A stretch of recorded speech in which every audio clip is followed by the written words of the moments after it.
Selamat datang kembali di Telisik Mendalam kita. Hari ini kita mau bongkar satu cerita yang agak beda nih dari era kolonial Belanda. Betul. Biasanya kan kita dengar soal suksesnya tanam paksa ya. Nah, iya, kayak kopi di Jawa yang terkenal itu. Tapi kali ini sumber kita nunjukin sisi lain, soal government's coffee culture, budidaya kopi pemerintah tapi yang gagal total. Gagal total ya. Dan lokasinya spesifik, residensi Banten, antara tahun 1849 sampai 1888. Bener. Jadi misi kita sekarang ini mau coba pahami, kenapa sih di Banten kok bisa beda banget? Kenapa sistem yang jalan di tempat lain, di sana malah, ya ampun, layu gitu aja? Siap. Yang langsung kelihatan dari sumber ini ya, ini kasus Banten tuh kayak cerminan benturan. Antara, ambisi ekonomi kolonial yang gede banget. Pengen untung banyak gitu ya? Iya. Tapi di sisi lain, ada realitas di lapangan. Kondisi sosial, kondisi lingkungan Banten sendiri. Jadi kayak studi kasus soal batas kekuasaan lah kalau ketemu alam dan manusia sekaligus. Oke. Kita mulai dari yang paling dasar deh. Sumber ini bilang masalah pertama itu tanahnya. Iya. Kondisi fisik ya? Betul. Ada laporan tahun 1865, itu bilang kalau lahan di Banten itu umumnya tidak ideal untuk kopi. Gitu katanya. Nggak ideal tapi nekat ditanam. Kayaknya gitu. Di Pandeglang misalnya mereka nanam sampai, sekitar 750.000 pohon kopi. Dan itu di lahan yang jelas-jelas disebut Onschhiekete Grunden. Tanah nggak cocok. Onschhiekete Grunden. Ya, tanah nggak cocok. Terus hasilnya gimana? Ya, bisa ditebak lah. Sumbernya bilang pohon-pohon itu akhirnya gain produk afwerpende. Nggak menghasilkan apa-apa. Sama sekali. Iya, terus terpaksa afgeschriven, dihapus bukukan gitu aja. Kebayang nggak sih sumber daya yang terbuang? Ini nunjukin ada masalah sistematis ya dalam perencanaan mereka. Kayaknya penilaian lahan yang benar tuh nggak dilakukan. Fokusnya lebih ke target jumlah, kuantitas. Pokoknya tanam sekian banyak gitu ya? Iya, tanpa mikirin ini tanahnya cocok nggak sih?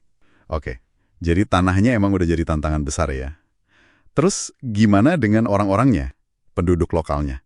Kan mereka yang disuruh kerja paksa. Nah, ini lapisan masalah kedua. Sumbernya nyebut ada waning ingenomenheid. Apa tuh artinya? Kurangnya antusiasme.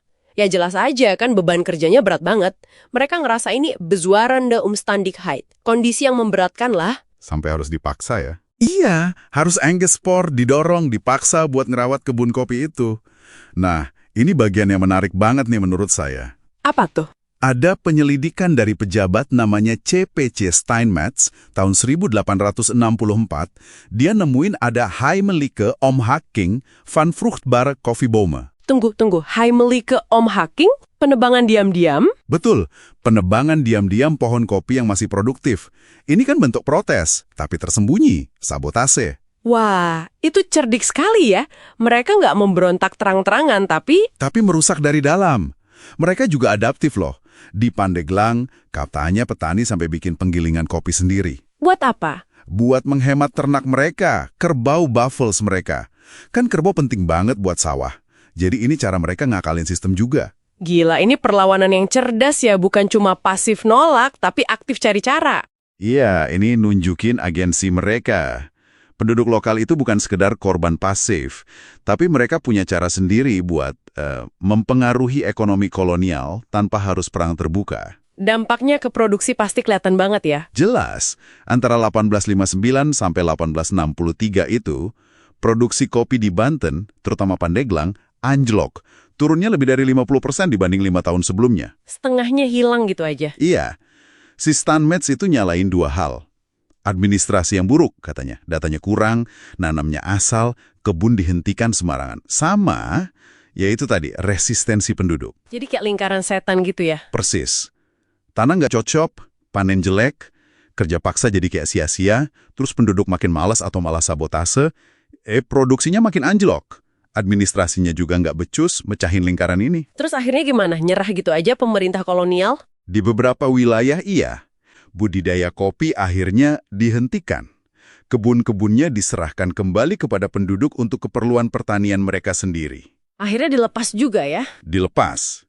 Tapi keputusan ini juga ada kaitannya sama sistem tanah di Banten yang agak unik. Ada individual Grundbesitz, kepemilikan lahan individu. Oh ya, bedanya apa? Jadi pas tanah dikembaliin, penduduk nganggap itu udah jadi hak milik mereka sepenuhnya. Nah, ini nanti jadi masalah lagi kalau pemerintah coba ambil lagi. Jadi penghentian ini, ya pengakuan gagal, tapi juga langkah pragmatis. Karena kondisi alam, perlawanan, plus struktur sosial Banten itu sendiri. Pemerintah kolonial sempat coba perbaiki nggak sih sebelum nyerah gitu? Sempat. Tahun 1861 ada upaya pengawasan yang lebih ketat. Nauletentuzic. Tapi, ya sia-sia juga. Nggak ngaruh ya? Nggak ngaruh. Bahkan strategi nanam Nutijebum sorten, pohon peneduh yang cepat tumbuh ini loh. Oh, yang kayaknya berhasil di Priangan ya? Nah, iya. Di Priangan atau Pasuruan mungkin jalan. Tapi di Banten, itu nggak dilakuin.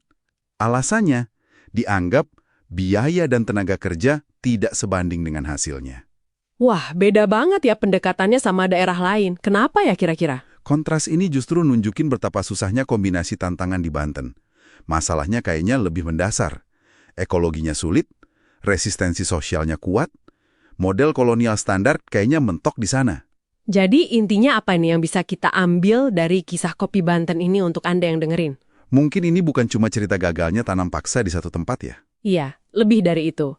Ini kayak bukti nyata gitu kalau proyek besar dari atas, mau itu zaman kolonial atau bahkan zaman sekarang, kalau ngabaikan kondisi lapangan Kondisi ekologi lokal? dan kemauan masyarakat setempat. Ya, bisa gagal total.